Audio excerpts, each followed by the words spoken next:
बिस्मिल्लाहिर्रहमानिर्रहीम। अस्सलाम वालेकुम। नाज़रीन, आज की हमारी ये कहानी बहादुरी, अक्लमंदी और भाइयों के दरमियान मजबूत रिश्ते की एक हैरत अंगेज़ और दिलचस्प दास्तान है, जिसमें सुनने वाले के लिए कई असबाक भी मौजूद हैं। लिहाजा वीडियो को स्किप मत कीजिएगा। आइए इस हैरत अंगेज़ कहानी का आगाज़ करते हैं। नाज़रीन, एक ज़माने की बात है कि एक अजीम और वसी सल्तनत पर एक मुनसिफ और बहादुर बादशाह की हुक्मरानी थी। उसकी रियाया खुशहाल थी, मुल्क में इंसाफ और अमन कायम था और तमाम लोग बादशाह की दानिशमंदी और सखावत की तारीफ करते थे। उसी सल्तनत में एक गांव आबाद था जहां चार भाई रहते थे। ये चारों अपनी काबिलियत, महारत और हुनर में अपनी मिसाल आप थे और हर एक की सलाहियत दूसरे से मुख्तलिफ मगर निहायत कारआमद थी। सबसे बड़ा भाई इल्म नजूम का माहिर था। वो सितारों की चाल, सैयारों की गर्दिश और कायनाती इशारों को समझने में महारत रखता था। उसकी पेशगोइयाँ अक्सर सच साबित होती थीं और लोग उसकी बसीरत पर हैरान रह जाते थे। दूसरा भाई चोरी में बेमिसाल था, मगर वो अपनी चोरी की महारत को नेक मकासद के लिए इस्तेमाल करता था। वो नहायत होशियार, फुर्तीला और गैर मामूली जहानत का मालिक था, जो किसी भी जगह बगैर किसी को खबर हुए दाखिल हो सकता था और जो चाहे चुपके से चुरा सकता था। तीसरा भाई एक अजीम जंगजू था, जिसकी बहादुरी के किस्से दूर दूर तक मशहूर थे। वो तलवारबाजी, नेज़ाबाजी और घुड़सवारी में यकता था और कई जंगों में अपनी शुजात का लोहा मनवा चुका था। चौथा भाई तामीराती फन में महारत रखता था। वो अपनी जहानत और कारीगरी से पुल, कले और मजबूत इमारतें बनाने में माहिर था। उसके बनाए हुए ढांचे मजबूत, दिलकश और पायदार होते थे। कहते हैं एक दिन बादशाह के दरबार में कासिद तेजी से दाखिल हुआ। उसका चेहरा खौफ से जर्द पड़ा हुआ था और सांसें बेतरतीब थीं। बादशाह ने उसे तसल्ली दी और दरियाफ्त किया कि वो इतना घबराया हुआ क्यों है। कासिद ने कपकपाती आवाज में बताया कि पड़ोसी सल्तनत की शहजादी को एक ताकतवर और जालिम जादूगर ने अगवा कर लिया है। वो जादूगर नहायत चालाक और ज़बरदस्त सहर की ताकतों का मालिक था, जिसके सामने कोई खड़ा नहीं हो सकता था। शहजादी को एक खतरनाक और पुरसरार कले में कैद कर दिया गया था, जो समुद्र के बीच एक वीरान जजीरे पर वाक़ था। ये कला आम कला नहीं था, बल्कि उस पर जादूगर ने ऐसे तिलिस्म बांध रखे थे कि कोई भी वहां तक पहुंचने की हिम्मत नहीं कर सकता था। कासिद ने मजीद बताया कि जादूगर ने ऐलान कर रखा था कि जो भी शहजादी को छुड़ाने की कोशिश करेगा, उसे संगीन अंजाम भुगतना पड़ेगा। ये खबर सुनते ही बादशाह की आंखों में गुस्से की लहर दौड़ गई, क्योंकि वो शहजादी को अपनी बेटी की तरह अजीज रखता था। बादशाह ने फौरन सल्तनत भर में ऐलान करवा दिया कि जो कोई बहादुर शख्स शहजादी को बाजियाब करके वापस लाएगा, उसे न सिर्फ बेशुमार खजाना इनाम में दिया जाएगा, बल्कि वो शहजादी से शादी करने का भी हकदार होगा। ये ऐलान सुनकर सल्तनत के कई नामवर जंगजू, बहादुर सिपाही और नौजवानों की टोलियां इस मुहिम पर निकलने के लिए तैयार हुई। मगर जैसे ही उन्हें जादूगर की ताकतों का अंदाजा हुआ, वो सब हिम्मत हार गए और पीछे हट गए। अलबत्ता जब चारों भाइयों को इस ऐलान के बारे में मालूम हुआ, तो उन्होंने एक दूसरे की तरफ देखा और फैसला कर लिया कि इस मुश्किल और ख़तरनाक मिशन को सरअंजाम देंगे। उन्हें मालूम था कि सफ़र आसान नहीं होगा, लेकिन अपनी महारतों पर भरोसा रखते हुए उन्होंने शहजादी को बचाने का अहद कर लिया। बड़े भाई ने फौरन अपने नजूमी आलात से सितारों की चाल का जायज़ा लिया, ताकि मालूम कर सके कि शहजादी कहाँ कैद है। दूसरे भाई ने अपनी चालाकी और महारत के बारे में सोचना शुरू किया कि वो किस तरह किले में घुसकर शहजादी को आज़ाद कर सकता है। तीसरे भाई ने अपनी तलवार को तेज़ करना शुरू कर दिया, क्योंकि उसे यकीन था कि जादूगर से जंग नागुज़ीर होगी। जबकि चौथे भाई ने अपनी तामीराती सलाहियतों के बारे में गौर किया कि किस तरह वो किले से बाहर निकलने का रास्ता बना सकता है। उन्होंने अपनी तैयारी मुकम्मल की, घोड़े तैयार किए, ज़रूरी हथियार और सामान लिया और अपनी मंजिल की तलाश में निकल पड़े। उनके सामने एक मुश्किल सफ़र था, जिसमें पहाड़, जंगल, दरिया और ख़तरनाक वादियाँ अबूर करनी थीं। मगर चारों भाइयों ने हिम्मत नहीं हारी और शहजादी को बचाने के अज़्म के साथ आगे बढ़ते गए। रास्ते में सबसे बड़े भाई ने, जो इल्म नजूम में महारत रखता था, अपनी महारत को काम में लाने का फ़ैसला किया। उसने सितारों की गर्दिश, सैयारों की चाल और कायनाती इशारों को बगौर पढ़ना शुरू किया। वह ज़मीन पर मखसूस अलामतें बनाता, फलकियाती चार्ट खोलकर हिसाब किताब करता और अपने ख़ास आलात से दुरुस्त समत मालूम करने की कोशिश करता। घंटों की मेहनत के बाद आखिरकार उसने एक हैरान कुन हकीकत दरियाफ्त की शहजादी समुद्र के दरमियान एक वीरान और पुरसरार जजीरे पर कैद थी, जहां जादूगर ने एक खौफनाक किला तामीर कर रखा था। यह आम किला नहीं था, बल्कि उसके चारों तरफ शहर की दीवारें खड़ी थीं, जो किसी को भी करीब आने से रोक सकती थीं। किले के दरवाजे तक पहुंचना आसान न था, क्योंकि वहां तक पहुंचने के लिए सिर्फ मखसूस रास्ता ही कारगर साबित हो सकता था, वरना हर तरफ खतरनाक जादुई जाल बिछे हुए थे। ये इंकशाफ सुनते ही चारों भाइयों ने अपनी अगली हिकमत अमली तरतीब दी। वो तवील सफ़र तय करने के बाद आखिरकार साहिल समुद्र पर पहुंचे। यहाँ उन्हें एक बड़ी मुश्किल का सामना था। जजीरा समुद्र के बीच था और वहां तक पहुंचने के लिए उन्हें कोई मुनासिब कश्ती दरकार थी।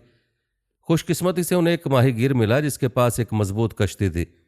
उन्होंने उससे कश्ती हासिल की और समुद्र के खतरनाक पानियों में कूद पड़े। सफ़र के दौरान समुद्र की मौजें तूफानी होती गईं, लेकिन चारों भाई हिम्मत न हारे और मुसलसल चप्पू चलाते रहे। कई घंटों की मुशक्क़त के बाद वो आखिरकार उस वीरान जजीरे तक जा पहुंचे। जैसे ही वो कश्ती से उतरे, उन्होंने देखा कि जजीरा आम ज़मीन का टुकड़ा नहीं था, बल्कि यहाँ हर चीज़ गैर मामूली लग रही थी। हवा में एक अजीब सी सनसनाहट थी, दरख्तों के पत्ते बेवजह सरसरा रहे थे और कदमों के नीचे की ज़मीन बाज़ोकात नरम तो बाज़ोकात पथरीली महसूस हो रही थी, जैसे कुछ गैर मरई ताकतें यहाँ के माहौल को काबू में रखे हुए हों। सब ने किले को देखा, जो जजीरे के वस्त में अपनी मुकम्मल हैबत और जादुई चमक के साथ खड़ा था। उसके बुलंदोबाला दरवाजे किसी जादुई कुव्वत से रोशन थे और ऐसा लग रहा था जैसे वो हर आने वाले को खबरदार कर रहे हो कि ये जगह आम इंसानों के लिए नहीं है। यही वो लम्हा था जब दूसरे भाई, जो चोरी में माहिर था, आगे बढ़ा। वो निहायत खामोशी से छुप कर किले के करीब पहुंचा। उसकी नज़रें हर एक पहरेदार पर थीं। वो जानता था कि ये आम सिपाही नहीं, बल्कि जादूगर के जादू से काबू में रखे गए मुहाफिज थे, जो ज़रा सी आहट पर हमला कर सकते थे। मगर उसकी महारत बेमिसाल थी। वो दरख्तों, पत्थरों और सायों का इस्तेमाल करते हुए इंतहाई चालाकी से किले की दीवार फैलांग कर अंदर दाखिल हो गया। अंदर का मंजर और भी हैरानकुन था। हर तरफ तिलस्मी मशलें रोशन थीं, जो हवा में मुअल्लक थी। एक बड़े हॉल के दरमियान में एक शफाफ पिंजरा नजर आया, जिसके अंदर एक हसीन मगर परेशान हाल शहजादी बैठी थी। उसकी आंखों में बेबसी थी और चेहरा फिक्र से मुरझाया हुआ था। जैसे ही दूसरे भाई ने शहजादी को देखा, वो जल्दी से आगे बढ़ा, लेकिन जैसे ही उसने पिंजरे को छूने की कोशिश की, एक चमकदार रोशनी फैल गई और वो पीछे हटने पर मजबूर हो गया। ये आम पिंजरा नहीं था, बल्कि जादुई हिसार से महफूज था, जिसे तोड़ना मुमकिन नहीं था। अलबत्ता शहजादी ने आहिस्ता आवाज़ में कहा, यह पिंजरा किसी आम धात का बना हुआ नहीं है। ये जादूगर के जादू से कैद है और उसे सिर्फ एक मखसूस चाबी से खोला जा सकता है, जो जादूगर के पास है। ये सुनते ही चोर भाई ने अपनी जहानत को बरोकार लाने का फैसला किया। उसने खामोशी से किले के अंदरूनी हिस्से की तरफ बढ़ना शुरू किया। वो दीवारों के पीछे छुपता, सायों में घुसकर आगे बढ़ता और किले के पेचीदा रास्तों से गुजरता रहा, यहाँ तक कि वो जादूगर के कमरे तक जा पहुंचा। कमरा नहायत खौफनाक था। उसके चारों तरफ इंसानी खोपड़ियाँ, जादुई किताबें और मुख्तलिफ जानवरों की हड्डियाँ रखी हुई थीं। वहाँ एक बड़े तख्त के करीब एक चमकदार सुनहरी चाबी एक रेशमी तकिए पर रखी हुई थी। जादूगर अपनी आंखें बंद किए किसी जादुई मंत्र का विर्द कर रहा था। चोर भाई ने अपनी सांसों को काबू में रखा, नरमी से आगे बढ़ा और निहायत होशियारी के साथ चाबी उठा ली। जैसे ही उसने चाबी को अपनी उंगलियों में महसूस किया, उसे लगा जैसे किसी ने उसकी हरकत को महसूस कर लिया हो, मगर उसने अपनी महारत का इस्तेमाल करते हुए फौरन पीछे हटकर कमरे से निकलने का रास्ता तलाश कर लिया। चोर भाई ने जल्दी से शहजादी के पास पहुंचकर चाबी निकाली और पिंजरे का कुफल खोल दिया। जैसे ही ताला खोला, एक जोरदार आवाज़ गूंजी, जैसे पूरा किला इस आज़ादी को महसूस कर चुका हो। शहजादी की आंखों में उम्मीद की चमक आ गई, मगर अभी उनके पास ज़्यादा वक्त नहीं था। उन्हें फ़ौरन यहाँ से निकलना था, क्योंकि जादूगर को जल्द ही उस चोरी का पता चलने वाला था। और फिर ऐसा ही हुआ। शहजादी के आज़ाद होते ही ज़ोरदार गूंज इस तरह किले में फैली जैसे किसी ने कोई खुफिया अलार्म बजा दिया हो। किले की दीवारें हिलने लगीं, फर्श में दरारें पड़ने लगीं और फिज़ा में एक खौफनाक गरज सुनाई देने लगी। इससे पहले कि चारों भाई और शहजादी वहाँ से निकलने का कोई रास्ता तलाश कर पाते, एक तेज़ हवा चलने लगी, जिसके साथ ही जादूगर नुमुदार हो गया। वो एक लंबे स्याह लिबास में मलबूस था। उसकी सुर्ख आंखें गुस्से से चमक रही थीं। उसके हाथ में एक जादुई असा था, जिससे नीली रोशनी निकल रही थी। उसके चेहरे पर शदीद गुस्सा था। जादूगर ने बुलंद आवाज में कहका लगाया और बोला, तुम नादान लोग समझते हो कि तुम मुझसे शहजादी को छीन कर यहां से आसानी से बचकर निकल जाओगे? नहीं, तुम्हें इसकी भारी कीमत चुकानी पड़ेगी। जो मेरे खिलाफ जाएगा उसे अपनी जान से हाथ धोना पड़ेगा।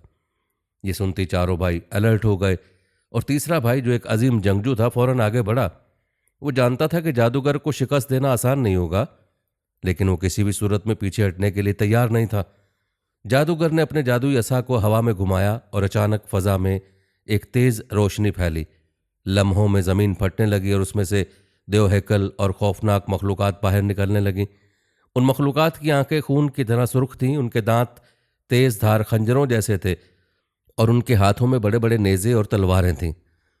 जादूगर की मखलूकात धाड़ती हुई चारों तरफ से हमलावर हुई, मगर जंगजू भाई ने तेजी से अपनी तलवार निकाली और अपनी पूरी ताकत के साथ उनका मुकाबला करने लगा।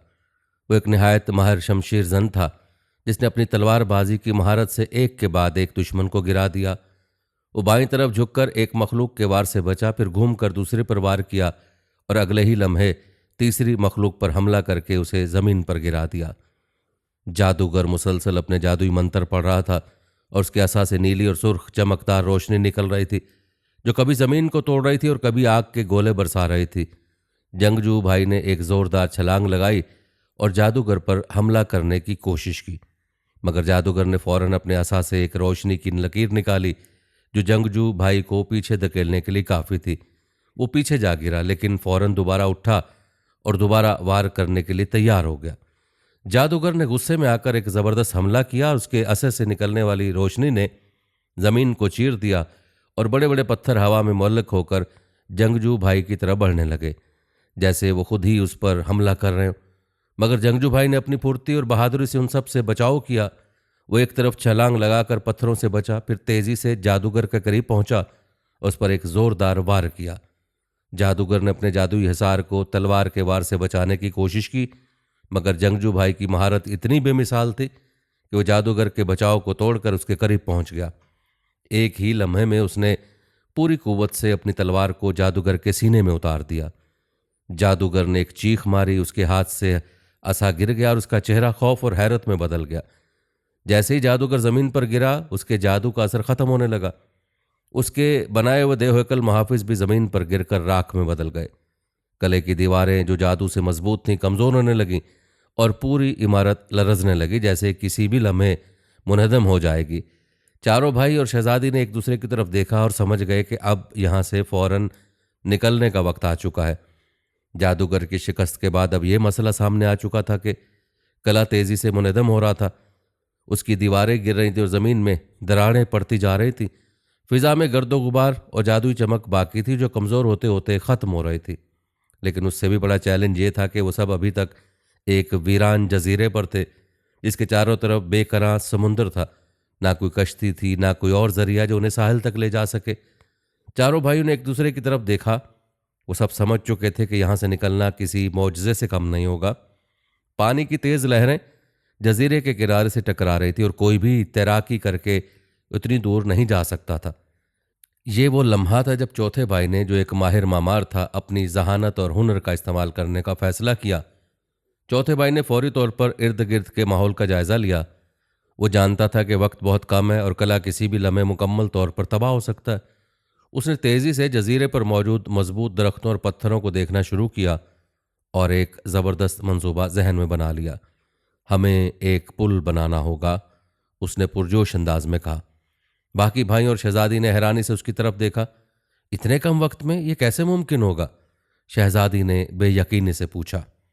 चौथे भाई ने मुस्कुरा कर कहा, मेरी तामीराती महारत यही है कि मैं कम से कम वक्त में मजबूत तरीन चीज़ बना सकूं, बस मुझे सबकी मदद दरकार है।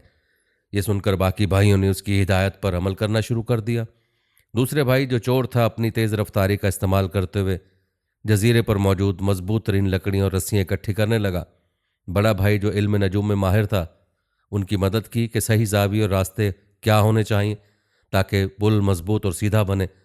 जंगजू भाई ने अपने हुनर का इस्तेमाल करते हुए दरख्तों को काटने में मदद दी और बड़े बड़े पत्थरों को मुनासिब जगहों पर रखने लगा ताकि पुल का ढांचा मुस्तहकम हो सके। चौथे भाई ने सब चीज़ों को जोड़कर पुल की तामीर शुरू की। उसने लकड़ियों को तरतीब से जोड़कर उन्हें रस्सियों से बांधना शुरू किया और नीचे से पत्थरों को मजबूती से जमाना शुरू किया। ताकि पानी की लहरें पुल को नुकसान न पहुंचा सकें। हैरत अंगेज तौर पर उसकी महारत और सब भाइयों की मदद से जल्द ही एक ऐसा पुल तैयार हो गया जो जजीरे को साहिल से जोड़ सकता था। अब वक्त ज़ाया करने का कोई मौका नहीं था। किला तकरीबन मुकम्मल तौर पर तबाह हो चुका था और ज़मीन धंसने लगी थी। चारों भाइयों ने शहजादी को दरमियान में रखा और एहतियात से पुल पर चलना शुरू कर दिया। पुल हल्का सा हिल रहा था, मगर चौथे भाई ने उसे इतना मजबूत बनाया था कि वो सब बगैर किसी नुकसान के उस पर चल सकें। ये एक तवील सफ़र था, मगर जैसे जैसे वो आगे बढ़ते गए साहिल करीब आता गया। आखिरकार वो सब महफूज तरीके से साहिल पर पहुंच गए। जैसे ही उनके कदम खुश्की पर पड़े, पीछे जजीरे पर एक जोरदार धमाका हुआ और किला मुकम्मल तौर पर तबाह होकर पानी में जा गिरा। सब ने सुख का सांस लिया। वो एक बहुत बड़ी आजमाइश से निकल चुके थे और बादशाह के दरबार की तरफ रवाना होने के लिए तैयार थे। चारों भाई शहजादी को अपने साथ लेकर बादशाह के महल की जानिब चल पड़े। कहते जब चारों भाइयों ने शहजादी को लेकर बादशाह के दरबार में पहुंचे तो पूरे महल में खुशी की लहर दौड़ गई। शहजादी के अगवा की खबर से जो गम और परेशानी छा गई थी, वह अब खुशी और शुक्रगुजारी में बदल चुकी थी। बादशाह ने जैसे ही अपनी बेटी को सही सलामत देखा, उसकी आंखों में खुशी के आंसू आ गए। उसने शहजादी को गले लगाकर शुक्र अदा किया कि वो एक बड़े खतरे से महफूज वापस आ गई है। फिर बादशाह ने दरबार में चारों भाइयों को बुलाया। दरबार में तमाम वज़रा, दरबारी और सल्तनत के मोअज़्ज़ज़ लोग मौजूद थे। बादशाह ने खड़े होकर ऐलान किया, ये चार बहादुर नौजवान न सिर्फ शहजादी को बचाकर लाए हैं, बल्कि उन्होंने अपनी अक्ल, महारत और हिम्मत का ऐसा मुजाहरा किया है जो काबिल तारीफ है। मैं उनकी बहादुरी और जहानत को सलाम पेश करता हूँ। दरबार में मौजूद तमाम लोग तालियां बजाने लगे और चारों भाइयों की बहादुरी की दाद देने लगे। बादशाह ने हर भाई से उनके किरदार के बारे में पूछा और उनकी कोशिशों को सराहा, मगर फिर एक नया सवाल उठ खड़ा हुआ। शहजादी की शादी किस भाई से की जाए? चूंकि बादशाह ने पहले ही ऐलान कर रखा था कि जो शहजादी को वापस लेकर आएगा वही उससे शादी का हकदार होगा। इसलिए अब सबकी नज़रें उस फैसले पर जमी थीं। बादशाह ने शहजादी को अपने पास बुलाया और नरमी से पूछा, बेटी, तुम्हारे सामने चार बहादुर और नेक सीरत नौजवान मौजूद हैं जिन्होंने अपनी जान खतरे में डालकर तुम्हें आज़ाद कराया। तुम्हें यह हक हासिल है कि तुम खुद फैसला करो कि तुम किससे शादी करना चाहती हो। दरबार में गहरी खामोशी छा गई। सब लोग शहजादी के फैसले के मुंतजिर थे। शहजादी ने चारों भाइयों की तरफ देखा और गहरी सोच में पड़ गई। उसने अपने दिल में उनके कारनामे दोहराए और आखिरकार बोली, बादशाह आली वकार, मैं किसी एक को कैसे चुन सकती हूँ? अगर पहला भाई ना होता तो हम कभी जान ही ना पाते कि मैं कहाँ हूँ। अगर दूसरा भाई ना होता तो मैं आज भी कैद में होती। अगर तीसरा भाई ना होता तो जादूगर मुझे दोबारा पकड़ सकता था। और अगर चौथा भाई ना होता तो हम कभी जजीरे से निकल ही ना सकते। हकीकत यह है कि उन सब ने मिलकर मेरी जान बचाई है, इसलिए उनमें से किसी एक को चुनना मुमकिन नहीं। ये सुनते दरबार में सरगोशियां होने लगीं। कुछ लोग सोच रहे थे कि बादशाह क्या फैसला करेगा, जबकि कुछ इस बात से मुत्तफिक थे कि शहजादी ने बिल्कुल दुरुस्त कहा है। बादशाह ने गहरी सोच में पड़कर शहजादी की बात को समझा। उसे एहसास हुआ कि अगर शहजादी किसी एक भाई से शादी कर लेती तो बाकी तीन नाराज हो जाते और उससे रकावत और हसद पैदा हो सकता था। ये चीज़ उनकी कुर्बानियों को बर्बाद कर सकती थी और चारों भाइयों के दरमियान इख्तलाफात पैदा कर सकती थी। बिलाखिर बादशाह ने फैसला सुनाया, ये चारों भाई बराबर के हकदार हैं और हर एक ने अपनी काबिलियत और हुनर से शहजादी को बचाया है। इसलिए मैं हुक्म देता हूं कि उन्हें सल्तनत में आला ओहदे दिए जाएं ताकि वो अपनी महारतों को मजीद बेहतर बना सकें और सल्तनत की खिदमत करें। शहजादी किसी दूसरे बादशाही खानदान में शादी करेगी ताकि भाइयों के दरमियान कोई हसद पैदा ना हो। यह फैसला सबको पसंद आया। चारों भाई भी इससे मुतमईन थे, क्योंकि उन्हें एहसास हो गया था कि शहजादी के मामले में उनके दरमियान कोई मुकाबला नहीं होना चाहिए। उन्हें सल्तनत में इज्जत और मकाम मिलने पर फख्र था। बादशाह ने उन्हें बेशकीमत इनामात, जागीरें और खिताबात से नवाजा और यूं वो चारों अपनी ज़िंदगी में मज़ीद कामयाबी हासिल करने के लिए आगे बढ़ गए। नाज़रीन, ये कहानी न सिर्फ बहादुरी और हुनर की अक्कासी करती है, बल्कि इसमें हिकमत, इंसाफ और भाईचारे का सबक भी पोशीदा है। ये कहानी हमें सिखाती है कि हर फर्द की अपनी एक ख़ास सलाहियत होती है और अगर हम अपनी महारत को मुस्बत तरीके से इस्तेमाल करें और मिलकर काम करें तो कोई भी मुश्किल हमारे रास्ते में रुकावट नहीं बन सकती। इत्तेहाद, अक्लमंदी, बहादुरी और महारत अगर एक साथ काम करें तो बड़े से बड़ा मसला भी हल किया जा सकता है। नाज़रीन, चारों भाइयों की हैरत अंगेज़ कहानी आपको कैसी लगी, कमेंट में ज़रूर बताइएगा। आपको बताते चले कि ये कहानी अलिफ लैला की दास्तानों में से एक। इस तरह की दास्तानों में बाज़ किरदार और उनके अफ़्वाल में मुबालगा पाया जाता है, जैसा कि आपने इस कहानी में भी महसूस किया होगा। इस कहानी में बाज़ जगह पर मुबालगा आराई मौजूद है, लेकिन यही मुबालगा आराई इन कहानियों में दिलचस्पी पैदा करती है। नाज़रीन, आइए आपको अलिफ लैला की दास्तानों से एक और कहानी भी सुनाते हैं, जो चार दोस्तों की एक दिलचस्प कहानी है। कहते एक दूर दराज इलाके में चार बेहतरीन दोस्त रहते थे। उनके नाम काशिफ, रेहान, अदनान और तारिक थे। उन चारों की खास बात यह थी कि हर एक में कोई ना कोई गैर मामूली सलाहियत मौजूद थी। काशिफ एक ज़हीन माहिर नक्शा नवीस था, जो पुरानी तहरीरें और पुरस्कार नक्शे पढ़ने में महारत रखता था। रेहान एक माहिर चोर था, जो किसी भी जगह बगैर आवाज़ किए दाखिल हो सकता था। अदनान एक बेमिसाल जंगजू था, जिसकी तलवारबाजी और लड़ाई की महारत का कोई सानी नहीं था। और तारिक एक शानदार मामार था, जो किसी भी खंडर या गार को दोबारा मजबूत बना सकता था। कहते एक दिन ये चारों एक पुरानी किताबों की दुकान पर गए, जहां काशिफ को एक बोसीदा मगर हैरत अंगेज नक्शा मिला। वो नक्शा एक पुरस्कार जजीरे का था, जिस पर एक कदीम खजाना दफन था। यह खजाना एक पुराने बादशाह का था, जिसे उसने हमलावरों से बचाने के लिए किसी पोशीदा जगह पर छुपा दिया था। काशिफ ने नक्शे को गौर से पढ़ा और बताया, यह खजाना किसी आम जगह पर नहीं, बल्कि एक गहरे जंगल के बीचों बीच एक खुफिया गार में छुपा हुआ है। मगर वहां पहुंचना आसान नहीं होगा, क्योंकि रास्ते में कई जादुई जाल और खतरनाक पहरेदार मौजूद हैं। ये सुनकर चारों दोस्तों ने फैसला किया कि उस खजाने की तलाश में ज़रूर निकलेंगे, चाहे रास्ता कितना ही दुश्वार गुजार क्यों ना हो। लिहाजा उन्होंने सफ़र की तैयारी की और सफ़र पर रवाना हो गए। वो चारों कश्ती में सवार होकर समुद्र पार करके उस जजीरे तक पहुंचे। जैसे ही वो जंगल में दाखिल हुए, उन्हें मालूम हुआ कि कोई आम जंगल नहीं है।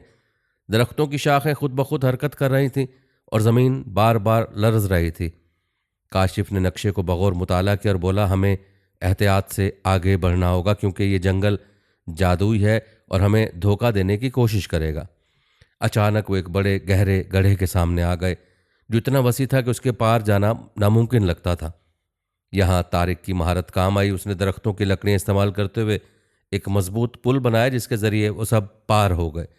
उन्हें खजाने तक पहुंचने में अभी कई और इम्तिहानों का सामना करना था। जब वो खजाने वाले गार के करीब पहुंचे, तो उनके सामने एक भारी पत्थर का दरवाज़ा था, जिस पर कुछ पुरस्कार निशानात बने हुए थे। काशिफ ने नक्शे को दोबारा गौर से देखा और कहा, यह दरवाज़ा एक ख़ास कोड से खुलेगा, और अगर गलत कोड डाला गया तो दरवाज़ा हमेशा के लिए बंद हो जाएगा। लिहाजा काशिफ ने अपनी जहानत का इस्तेमाल करते हुए कदीम तहरीरें पढ़ी और दुरुस्त अल्फाज अदा किए। अचानक दरवाज़ा खुद ब खुद खुल गया और वो अंदर दाखिल हो गए। दरवाज़ा खुल जाने के बाद भी इम्तिहानात ख़त्म नहीं हुए थे। जैसे ही वो गार के अंदर पहुंचे, उनके सामने एक बहुत बड़ा मुजस्समा नमूदार हुआ, जो हकीकत में एक जादुई पहरेदार था। वो चलने लगा और गरज कर बोला, जो कोई भी इस खजाने को हासिल करना चाहता है, उसे मेरी नज़रों से बचकर गुजरना होगा। यहाँ रेहान की महारत काम आई। वो निहायत खामोशी से हरकत करते हुए पहरेदार की नज़र से बचकर गुजर गया और एक खुफिया बटन दबाया, जिससे पहरेदार का जादू खत्म हो गया और वो पत्थर में तब्दील हो गया। अब वो खजाने के बिल्कुल करीब पहुंच चुके थे, मगर जैसे ही उन्होंने आगे बढ़ने की कोशिश की, खजाने के ऊपर एक देव हैकल सांप नमूदार हुआ, जो उसकी हिफाजत कर रहा था। सांप ने गुस्से से फुंकार मारी और उनकी तरफ लपका। यहाँ अदनान की महारत काम आई। उसने अपनी तलवार निकाली और सांप पर हमला कर दिया। सांप निहायत ताकतवर था और उसने अदनान पर जहरीले वार किए, मगर अदनान ने अपनी बर्क रफ्तारी और महारत से उसका मुकाबला किया और आखिरकार उसे शिकस्त दे दी। और ख़जाने का मुहाफ़िज़ ख़त्म होते ही ख़जाने का सुंदूक खुल गया था, जिसमें बेशुमार सोने चांदी के सिक्के, कीमती हीरे और नायाब जवाहरात मौजूद थे। मगर अभी उनकी आजमाइश ख़त्म नहीं हुई थी। जैसे ही उन्होंने ख़जाना उठाया, पूरी गार लरजने लगी और छत गिरने लगी।